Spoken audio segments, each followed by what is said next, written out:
Returning from the owlery after dinner, Septimus thought about the letter he had sent off with a school owl to his mother. Carefully treading down the steps though it was only 6:30 already, the light was growing dim. He thought about his letter, amiable enough, where he had told her about his excitement and fear, in equal proportions, of playing for Gryffindor in the pre-match game, how he had managed the own goal and tried his best to help the Seeker take the snitch, because the game is awfully unfair. It's just about a fight between Seekers. It doesn't matter what the beaters and chasers do, because you have to score 10 goals to equal the catching of the snitch. Looking up to the castle, he pushed his feet down on the steps, trying to put out of his mind the meeting to which he had been summoned that evening, giving his side of the incident that afternoon. Professor McGonagall hadn't seemed that pleased with him when she gave him the message, but it could be because of how he had performed on behalf of Gryffindor. Despite winning, Gryffindor lost to Hufflepuff 220-60 in the final of the first-year games, giving the Badgers their 11th first-year game victory in a row. Septimus was sure that, had he been allowed to play as he had asked, his request denied by Madam Hooch, they may have had a better chance of winning. The lights twinkled out through the windows of the castle. Students were celebrating, commiserating, planning, studying. Probably the majority were looking forward to the house match that was to be played between Gryffindor and Slytherin the next day. Ravenclaw had gone on to beat Hufflepuff that afternoon, and the match between them and the winner of the game the next day would take place in a month's time. "And I hope you have a great birthday, Mum," he'd written, enclosing a tiny vial of perfume which could be diluted and made to match any perfume the person wanted. He'd managed to sneak off to bouts when his mum had been distracted in Flourish and Blots in the summer, and, using the little pocket money he had, buy the smallest size of any smell that they had. Even then, it cost him practically everything he had. But it was worth it. Would have been, at any rate. He knew he would have to send it by owl, but, following Cecilia's return, Septimus hadn't expected that he would be owling it to Durmstrang again. She would be surprised, Septimus knew, but also very pleased that he'd remembered. He remembered so many times when his dad had taken his mother's, "You don't need to buy me anything. Don't worry about a card, save the money," at face value, and indeed had so often given her nothing. He'd even included a sentence telling his mum how he knew he wouldn't hear the end of the fact he'd managed an own goal and, in the unique words of Rufus Lestrange, who he and Julian could not avoid sitting next to that afternoon, been the best worst chaser in centuries. Climbing the stairs that, hopefully, led to the Gryffindor common room, and not the third-floor room of horrors that he and Julian had encountered in their second week at Hedgewoods, Septimus thought about what Darren had done after being led away with Professor Snape and Fraser Blewett.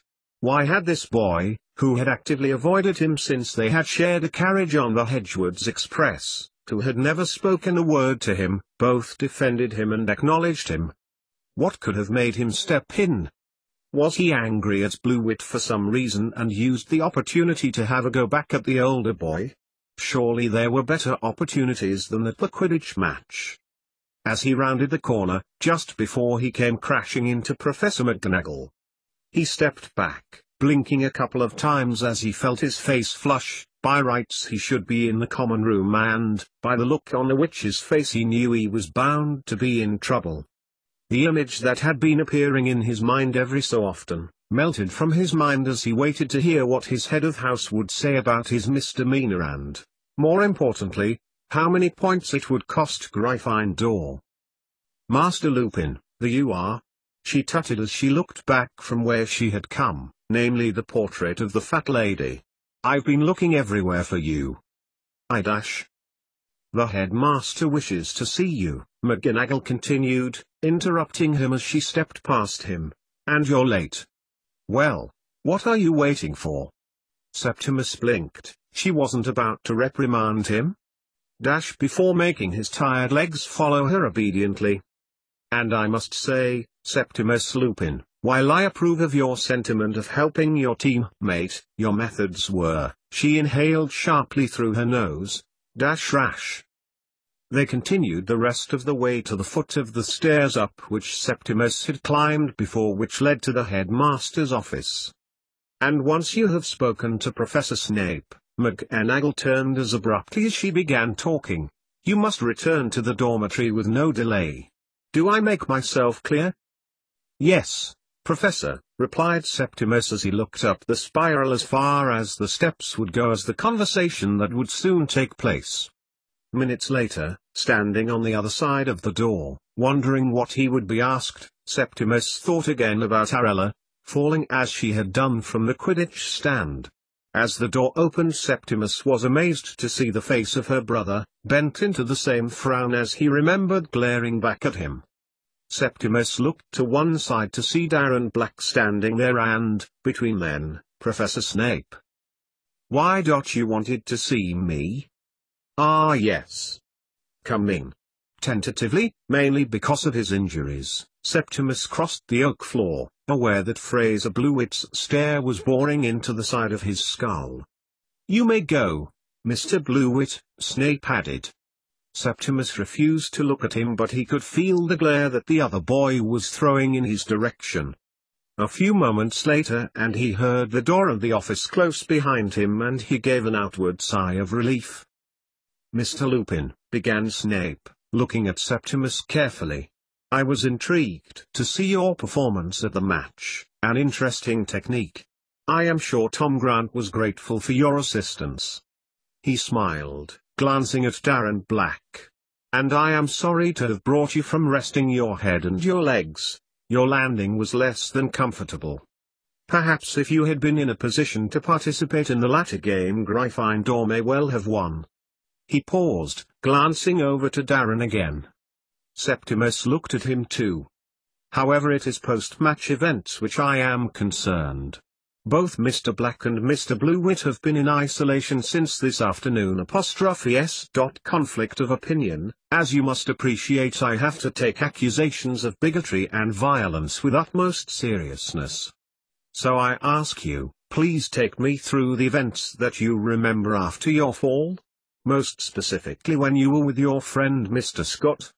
Septimus looked at Darren again, who was now staring at the floor. "I know Julian wasn't upset by what Fraser Blewit said," Septimus began somewhat awkwardly. I mean, he should have been, but he wasn't. He was making sure I was okay, but Blewit came over and started ranting at me. To be honest, I wasn't sure exactly what he was going on about. First he called Julian a mole, then Darren." He stopped as he saw Darren stare at him. "He stuck up for me and Julian," he continued, looking back at Darren Black. "Had it not been for him, he was sure it would have been a lot worse. He, mentioned the possibility that, Fraser knew a lot about conjurists. And I'm glad he did," Septimus added quickly, knowing that what he'd said so far had probably got the boy into trouble, for I'm sure Fraser was going to curse me. "And then, Fraser called Julian M." Septimus stopped and looked down. It was the rudest, most dishonorable word Septimus knew, and he couldn't bring himself to repeat it. M-. He called him Mistborn. Septimus jerked his head and looked at Darren. The boy was now looking at the headmaster. He was not afraid to say the word. "Is this true?" Professor Snape looked at Septimus, waiting for his response. "Yes, Headmaster," replied Septimus, relieved. "Thank you, Mr. Black." Professor Snape looked down at the boy. "You may return to your dormitory. I will see you here after breakfast for your continued isolation." Septimus watched Darren turn, nodding once to Septimus as he did, before pacing over the floor to the door. He watched him open the door before descending the steps and out of sight. "An unfortunate business," concluded Professor Snape once Septimus had looked back to him. "Both students have been punished for their threats made with wand, as well as their slanderous comments. You understand, Septimus, that I needed your testimony before I could be sure of the truth." Septimus stared back at him, unable to think of anything to say. Was there anything to say? All he'd done was said what had happened. You said what had happened, Snape repeated, as if following Septimus's internal commentary. Both students had admitted the wand threats, but neither could bring themselves to tell me what they had said to one another. I'm sure you could have asked any student, replied Septimus. Plenty were there to hear what Darren and Fraser said. I could, replied Snape, folding his arms and leaning back on his desk in a more casual manner, but then I would not have had the pleasure of congratulating you on your daring feat in your first Quidditch match. I'm sure your father would have been proud. He was a pretty good player himself, him and Sirius Black. I know that Darren feels terrible about what happened to his uncle, he added. Septimus blinked as events slowly pieced themselves together, like a jigsaw puzzle. Darren felt bad about Sirius being attacked, and he and his father had been attacked at a suspected conjurist house by illegal half-breeds that shouldn't have been there. He'd heard what Fraser Blewett had said to him about his father. So that's why he stepped in. Of course, it made perfect sense. Septimus made a mental note to thank Darren when he got back to the common room. I will have to speak to your friend, Mr. Scott, to see if he wishes to press charges against Mr. Blewett. As a term of discriminatory abuse against non-wizards is, of course, against the law. As for Mr. Black, he has been warned to keep accusations of conjurism out of conversation, inflammatory that it is. Why? Septimus heard himself saying. I mean, begging your pardon, some wizards think that being conjurists is a good thing. He watched as Snape unfolded his arms before refolding them and looking keenly at Septimus. Yes, they do indeed, replied Snape. And it is such an attitude, pride in division, that is so detrimental, at least to the well-being of the students in my care. But not everyone thinks that, Septimus pressed. So what Darren said probably wasn't bad. He might just have been trying to describe Fraser Blewett, and Fraser might have taken it as a compliment. His sudden outburst amazed even himself, and Septimus was even more awed when Snape began to laugh. Oh. Your attempt to allay the punishment of Mr. Black is admirable, Mr. Lupin. He is still in trouble, I'm afraid. He smiled at Septimus. How like your mother you are. She could never bear an injustice. Well, I'm sure you'll have plenty to say to Mr. Black once you return to your common room, but I say again I will not tolerate the use of such a term in this school. Hedgewood's is inclusive now, we do not select on the basis of magical ability, nor have we ever. Should I ever wish to turn us into the British equivalent of Durmstrang, I would certainly do just that. Conjurists say different, Snape added. They say perhaps we should train only the best, like academically only the best non-wizard minds become doctors. Would you wish for someone less talented or committed to train in the field, just to say you've given them the opportunity, someone who was not as quick in diagnosis or the correct course of action? Sometimes there is only room for the best, Snape added. Septimus paused. So there was a need to separate wizards from non-wizards. Is this what the headmaster was telling him? Sir, do you think that is what Hedgewood's should be like? His question hung in the air for a moment, and Septimus looked down, shuffling his feet, instantly regretting the question. Snape exhaled heavily and glared at Septimus, who would have been quite happy at that moment for the ground beneath his feet to have swallowed him up whole and for it to have closed above his head. As it had done neither, he was left to face down the heavy, icy stare of his headmaster. It is irrelevant what I think, Snape said at length, nor you, or any of my staff or students. We are meant to be inclusive, and that's what we are. Which is why I have punished both students for their actions and their words. But the question remains that there is something to be said for exclusivity. One must never consider that there is only one right path. The manner in which some wizards decide to portray this notion, and by what means they are influenced, is something which I know is of great concern, especially to you, Uncle. Indeed, I do hope that there will be a time that your Uncle K does not regret the nationalizing of all schools. Now, he said, Professor Snape's face brightening. I understand that Professor McGonagall wishes you to return immediately to the Gryffindor common room without delay. Once Septimus Lupin had left, Severus Snape folded his arms before striding over to the hearth beneath the pictures of the headmasters. Most were slumbering in their frames, or sharing with one another playing games of wizard chess, or the like. One however, namely Aberforth Dumbledore, watched his successor with interest as he cast his hand in the direction of the hearth, making the embers dance with green flame. "Snape, you wanted to see me?" In the flames the head of Aberforth's other successor, Callias Lupin, his face impassive as he waited for Severus Snape to continue. "You got my owl, I assume? I sent it as urgent." "You assume correctly. And I am concerned, Snape, that you could not handle the misdemeanors of your students as you promised you would." Severus paused, trying not to let his irritation at the criticism of his leadership by one of the most outwardly self-assured wizards show. Instead he took a step back and folded his arms. "Indeed, I am dealing with their misdemeanors in line with school policy. However, it is not the behavior policy of the school with which I furnished you. It is the nature of the incident that I intended to convey.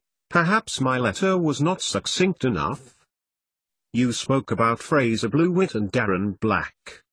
I have yet to ask Julian Scott, to whom Blewett addressed as a Mill and Miss Bourne. Black was merely in the wrong place and alluded to the possibility that Blewett has connections with conjurists. It was your nephew, Septimus, who confirmed the details." "Septimus?" Callias's tone changed ever so slightly. "How is he involved?" "He crashed during the second tournament of the year, the first-year house game, while trying to save the life of a fellow student. It was to whom Blewett chose to abuse at first." This time the pause came from Callias's end and, not for the first time, Aberforth Dumbledore wondered, from his beframed position above them, whether he should have split the head of the reciprocator role between them. "Has Septimus been fighting? What caused the confrontation?" Concern. This time Snape felt he had the upper hand, though did not take any pleasure in it. Unlike Callias, he was certain, when the tables were turned. Septimus was in the match, a chaser for Gryffindor. I believe your brother would be proud. He decided to, shall we say, use his initiative to bring the first years to victory. However, his selflessness in attempting to assist a fellow student, namely Fraser Blewett's sister, caused the conflict. Blewett then turned on Julian Scott, with Darren Black intervening. I am certain that I outlined this in my owl? Yes, nodded Cleus dismissively, and Severus thought he could see a glimpse of parchment in the foreground of the Flu connection, as if his opposite number was just now furnishing himself with the details of the owl. Of course. He looked back at Severus Snape.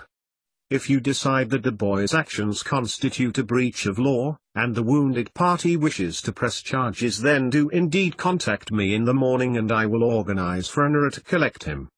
Now, if you excuse me, I have important work with the reciprocators tonight. They have a difficult night ahead of them. Indeed. As every night. A pause, silence hung between them for a moment, and, for a moment, only the silent flickering of the green flames from the Flu connection moved. When neither of them spoke, Cleus added, there is nothing else that Septimus has done. No punishment? No, indeed, for he has done nothing wrong, only played the game of Quidditch in a unique but successful manner. The flames died as Cleus's face faded. Severus Snape rose and made his way towards his desk. Who did he think he was? Didn't the wizard know that he, Snape, knew full well what the reciprocators were up against? Hence his prompt reporting of the actions of Fraser Blewett, who, as a sixth year, really should have known better. He knew they were at least 2 wizards down, even though one was now conscious, thanks to him. What did he know of Hedgewood's life? The day-to-day operation of the school, not least encumbered with the changes foisted upon them by Lupin Sr. himself. because, once the students were in bed and the staff on shift had been briefed, he would himself be tirelessly working on a potion destined, in theory, for his brother. He walked to the picture of Aberforth. Not that there was much hope. The ingredients were scarce. No one had ever postulated, let alone explored, an antidote to the vampire's bite, so where to start, or at least continue, was merely informed guesswork. "You never had this trouble, I'm guessing." Severus nodded to his predecessor as he made his way up the stairs to his book and vial-lined chamber, the large cauldron in the middle of the circular table gleaming in the candlelight. Aberforth watched him go. "Don't you believe it? 88,888,888.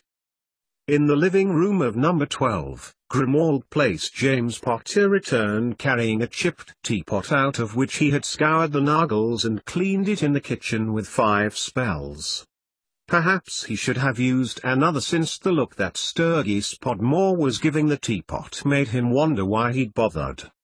"I only found 2, look, it's as clean as I've ever seen it, and I've been on the receiving end of tea from it being the last reciprocator back." He grasped the lid and removed it before pushing it in Sturgis's direction. "Look." "Really, I don't want a tea," said Sturgis, taking up the papers again which detailed which parts of the country were being covered by which reciprocator groups that night. It wasn't as if those people left behind at Grimmauld Place had their feet up. However, their presence was a lifeline for any wizard in difficulty. Those who remained had the vital role of deciding what assistance they may need, backup from a different team, strategic withdrawal or reinforcement in numbers by the spare reciprocator left behind. In this case an exceedingly miffed James Potter, who was scrutinizing the inside of the teapot, wondering why Sturgis would still refuse tea from it.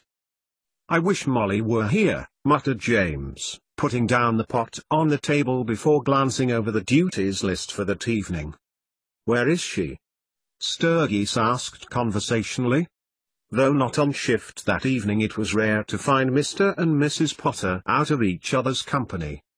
"She's gone to St. Mungo's to visit Sirius. To be honest, she's not been herself recently." James shook her head. "Harry and Hermione? Now that's a bit unsettling." "I know. Unsettling?" Sturgis Podmore looked up from the duty rota he was attempting to compile for 2 evenings' time and frowned. "Hermione Granger is a lovely girl." "Yes," agreed James. "But them getting married, it all seems so sudden. I mean, we did it quite quickly, and we knew each other from school. We got married much younger than they are now. I pointed all this out to her. And then there's Henrietta. That came as a big shock to us all." Sturgis nodded, still looking at his papers. And what with Hermione being called to give evidence in Strasbourg. James put down the teapot. She was one of us. I dunno. I just wish it'd go back to how things were, when the conjurist threat just wasn't there. It's caused no end of problems and concerns, it really has. Sirius knows. He seems pretty gutted, to be honest. I think that's why Molly visits him. They reminisce. He's awake, but Remus is still in a sorry state. There's been no change in him? None that we know. Severus is on the case though, and we couldn't ask for a better mind. "How's Sam doing?" asked Sturgis, leaning back in the armchair before taking up the teapot that James claimed to have cleaned. "He wants to join the ministry?" "That's his plan, yes. And to be a reciprocator too. So much ambition, much more than Harry. I think he must get that from Lily. She's so pleased, and yet," waving his hand across the pot, steam effused from its spout and the gap between the lid. "Tea?" A quick look to one side from Sturgis, then a nod. James waved his hand again, this time over the low table near the settee. A pair of mugs appeared which had been in Grimmauld Place's kitchen cupboards. He poured the tea before conjuring a small milk jug and sugar bowl. "It'll be good to see Sirius soon," James continued conversationally as Sturgis leaned back in his chair, having now put down the reciprocator schedule. It's been nearly 3 months since he and Remus went out that day. We've survived, though, said Sturgis. I won't say, thanks to Cilius, but he has organized us. It's been quiet without Sirius, he added, taking a sip of tea. I should take the trouble to see them. With any luck, he may be able to come home. You'll see him enough then, and you know what he's like. He won't take no for an answer when it comes to being involved in reciprocated duties, mark my words. No matter what my dear wife has to say. He glanced at the rota. It wouldn't be long until Kingsley got back now. He was paired with Mick Mullen. He wondered what it was like out that night. Things were slowly getting more difficult for the groups that went out now. Even the laid-back Sirius would find it difficult to laugh off the attacks that were now taking place in the manner that he had tried to shake off his injuries and chronic disease with which he was now inflicted. And the situation was concerning, even to him. Just before the summer holidays he was all for Sam wanting to take a job in the ministry. He had the skill. He had the intellect and people skills, it was true. But the attacks by conjurists were growing in number and ferocity. Some nights they would come back, exhausted, having been kept on their toes by attacks on non-wizard and ministerial buildings coordinated by their use of pensives. 1 minute there would be no one in the town's streets at 2 o'clock in the morning, and then suddenly you and the tourers with you would be surrounded by a dozen or more conjurists bent on vandalism, graffiti, arson. At least Cleus was pleased. The haul of information he was getting from the use of pensives had made for more arrests after the event. Their data was not regulated by law, and as such Cleus had made provision to access information that came up with key phrases and words, especially if the messages had originated in towns where recent violence and vandalism had taken place. What do you think about pensives, Sturgis? You like technology? Sturgis looked at James over his teacup. Never really got into them. I have one. I've got music on it which I listen to. It has potential to communicate with a lot of people at once. This is what they're doing, replied James. But at least it's pleasing Cleus that he can trawl through this information. Just a pity he can't do it before we go out there. Arthur Weasley came back with his arm in such a state last time. I don't think it'll be long before Cleus has them banned, commented Sturgis, putting down his cup again and staring at it. It had a slight Nagelwhite taste. They're causing more harm than good, and we can't be maverick about it, you know, Cleus. Indeed. Has to do it by the book, he added, putting down his cup and glancing at the clock. Nearly 3. It wouldn't be long until some of the reciprocators returned. In the absence of Lily or Molly, or any potential skill in the kitchen by Sturgis, James supposed that he should attempt some sandwiches. It's been awfully quiet tonight, commented Sturgis as he watched James rise. James nodded, trying to quell the stillness that usually accompanied terrible news out of his mind. 88,888,888. How do I look? Hermione turned to Harry as she arrived at the steps of the European Wizengamot. She smoothed down her pencil skirt before tapping at her hair. Fine, said Harry, looking round. The antechamber was getting full. European ministers, workers and lawyers were gathering together in small bunches, giving one another scrolls and parchments, exchanging short dialogues before moving on to other small groups. Hermione looked at him, annoyed. You always say that. Come on, really, how do I look?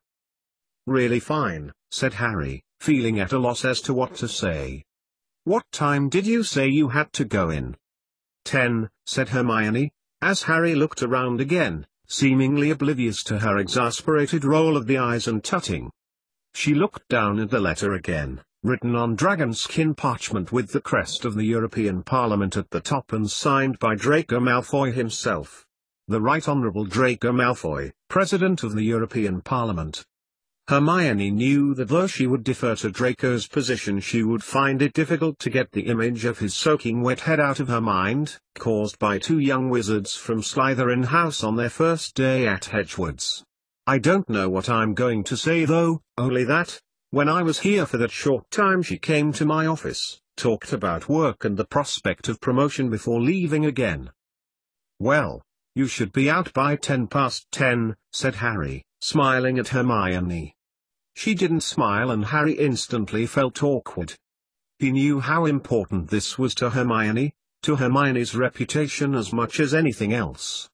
Whatever she said, he knew that she coveted promotion in her career, and she was concerned that her summoning to an inquiry into Henrietta Edwards's death would be to her disadvantage. "All you can say is what happened, it doesn't mean anything. Someone had to have been the last to see her, and it happened to be you."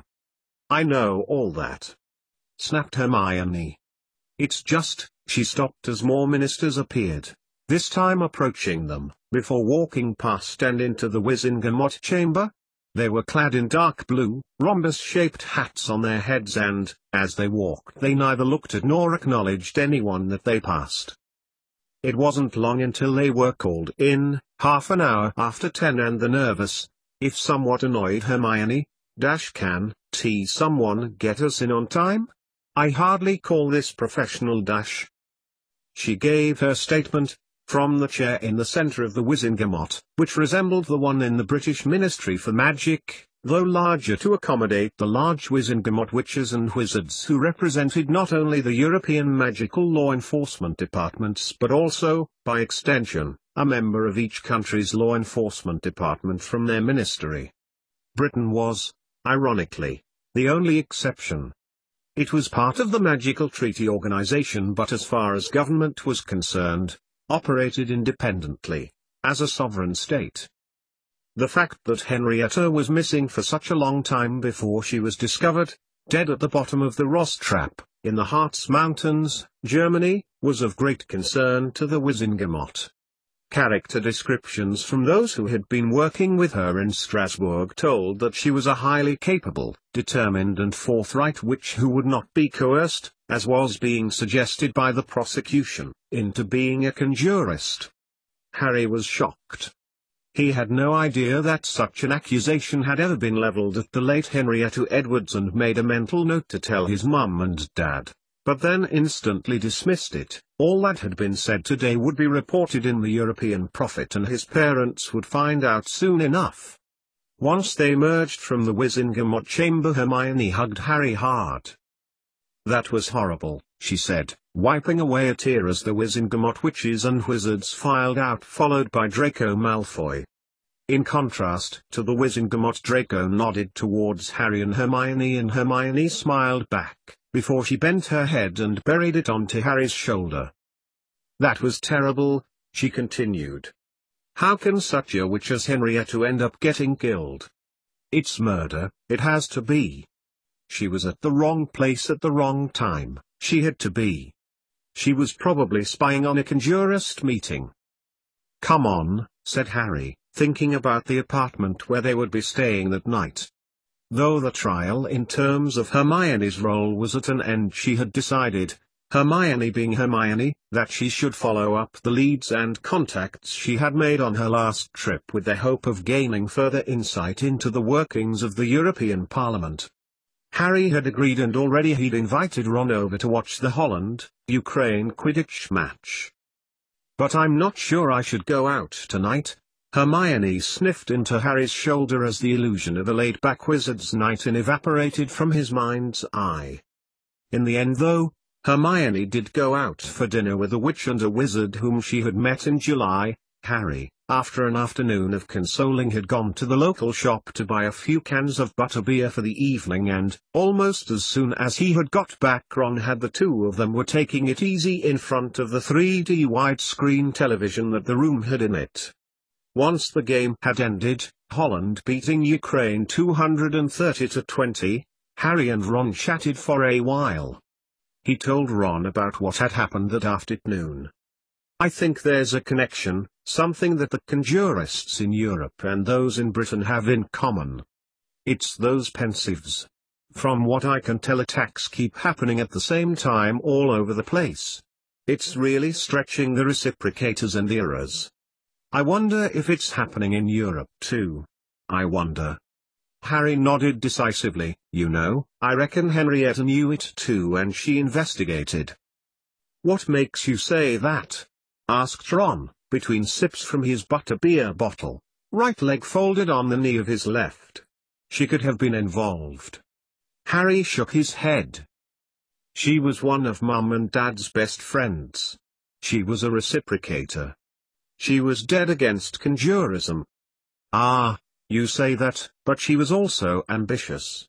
Do you think she might be involved if it meant some personal leg up? Harry looked at Ron. He had a point. Henrietta's weakness was her narcissistic interest in her career. No one, not even Sirius, whom she had put way down the list of priorities when it came to it, stood a chance. He changed the subject. Hermione's out tonight. She thinks she might be able to get some sort of promotion herself before the year's out. I do hope she's right. I could see myself living here, rent-free. Hermione would be able to have the wedding she wanted 'cause we could save our rent money. We could still get married on 1st May, as she wants. Well, said Ron, looking round at the apartment, there's nothing like an unbiased opinion when it comes to those things. He got to his feet. Where are you going? Asked Harry, confused. There's match of the day on in a minute, and at least another beer with your name on it. Sorry, mate. Hermione'll be back soon, and I reckon she'll need you. From what you said, she sounded a bit emotional after today. But that doesn't stop you staying, said Harry, confused. But Ron tapped the side of his nose. Other pots on the stove, Harry. You've got your woman, you can't expect others to wait around. And before Harry could say anything, his friend, with his mysterious other things to do, disapparated. It wasn't long before Harry, having settled down to watch the match highlights between Holland and Ukraine, was joined by Hermione, who, uncharacteristically, opened the bottle of butterbeer that Ron had turned down. She waited until the program had ended, ducking as the quaffle from the game exploded from the TV screen in 3D, only to be knocked back into play by a beater from the Ukrainian team. Once the credits were on, Harry turned off the television. How was your evening? He asked, smiling and waiting for Hermione to speak. Well, my office received a letter from your brother, she began, showing Harry the address. He peered down at the handwriting. It was indeed from Sam. What's he want? Work experience, at the ministry. But not just in Britain, here in Strasbourg. Her tone was a mixture of amazement and approval. I know he wants to be an era, but...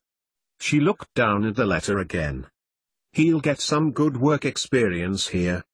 Pierre Fimlin said he'd take him on next summer. He was impressed by what you had to say last time, commented Harry. You obviously made it clear what he needed to do to be successful. He wants to be a reciprocator too, you know. Merlin knows he's spent enough time at Grimmauld Place to get experience. It's never been something that's appealed to me, it's Mum and Dad's thing, but... Harry broke off, realizing that Hermione was looking away, tears in her eyes. Hermione, what's the matter? She turned to him, wiping the tears away. It's just today, said Hermione, clenching her fists. I was the last to see Henrietta. And then tonight, Pierre and Petra Fimlin. They were saying how ambitious I was. They approved of my moving here, and I thought. Am I just like her? Am I like Henrietta? Am I going to get myself into some sort of trouble? She looked down and let out a sob. Harry put his hand on her shoulder. I mean, no one knows what happened to her, but I think she was trying to prove something, to get some information out of the conjurists or some other shady characters to boost her career. She was always a risk-taker. Harry nodded. Am I going to end up like her? Dead at the bottom of a mountain gorge somewhere?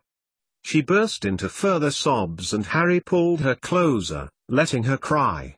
He knew that she hadn't been looking forward to her Wizengamot appearance, and obviously being the last person to see someone before they died must be disturbing. When the sobs ebbed to sniffs, Harry leaned back and looked at her in her now red, blotchy, tear-stained face. "You won't," he said. "And you know why?" Hermione held his gaze, waiting for the answer to the question. "Because you're having this conversation now. Because Henrietta never thought like this, she never worried. She was never concerned about things, nothing stopped her or got in her way." He pulled Hermione back close to him for another hug. "What else did you talk about tonight?" "Hedgewood's," said Hermione. "Apparently Cleus Lupin's experiment doesn't seem to be getting the support here as it's found in the ministry at home. Not that there's been outright support there either. And the latest news is that Cleus has, with Severus Snape's approval, decided to limit the use of Pensieves at Hedgewood's. There's been a big attack tonight and it's been proven that the parents of one student has been sending information to the boys Pensieve about Conjurist activities. So I suppose it's just a matter of time before Cleus instigates a total ban on them. Apparently the boy called a non-wizard Mistborn." "No. Really?" Harry looked shocked. Severus and Cleus both put it down to the easy and unlimited access to almost anything that anyone puts onto their Pensieve. It's like another world is behind the Pensieve, storing things up as they're waiting to be accessed. Apparently Sam told Snape about the Conjurist thing. "He'd better watch out," said Harry.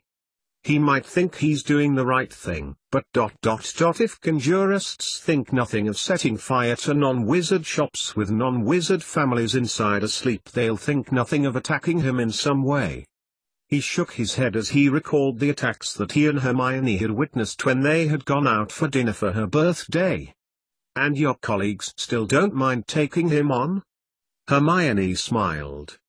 "There, now," said Harry, hoping not to sound too patronizing. "And I hope you got a bit of networking done too?" "Petera's thinking of going part-time, just temporarily. Their mother is ill and she wants to care for her. I'm thinking of putting a letter together expressing my interest. The promotion would amount to pretty much the salary I have now, but the accommodation is free, so even with your transport to London we'd be saving money." She smiled again, and Harry hugged her. Goodbye leaky pipes and overgrown garden. Goodbye damp in the kitchen and a smell that no one could identify. Hello modern furniture, cleaning elf and 3D television.